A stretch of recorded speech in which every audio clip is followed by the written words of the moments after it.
In today's video, I'm gonna teach you how to move emails to labels in Gmail. Fix today here. Let's begin. First, go to the Gmail website and make sure you're already logged into your account. Once your inbox loads, locate the emails you want to organize. Select the checkbox next to the email or emails you want to move. Take your time here and scroll through your Gmail inbox if needed to find the messages you want to organize. After selecting the emails, look at the toolbar at the top of the inbox. Click the Move to icon, which looks like a folder with an arrow. A drop-down list will appear showing all your available labels. From that list, select the label where you want the email to go. Once you select the label, Gmail will automatically move the selected emails to that label.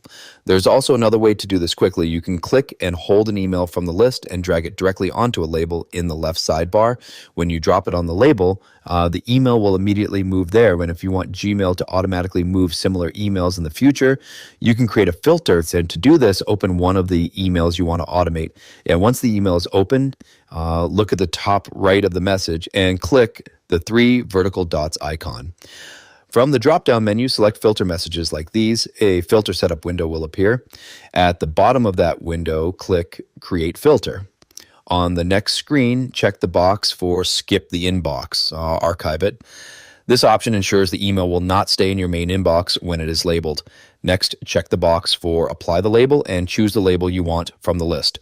After selecting the label, click Create Filter to finalize the automation. As a tip, checking Skip the Inbox is important if you want the email to truly move out of your inbox. Otherwise, the email will stay in your main inbox and also appear under the label.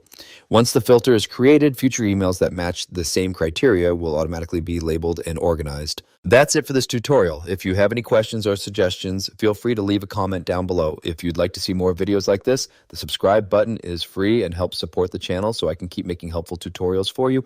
I'll see you in the next video.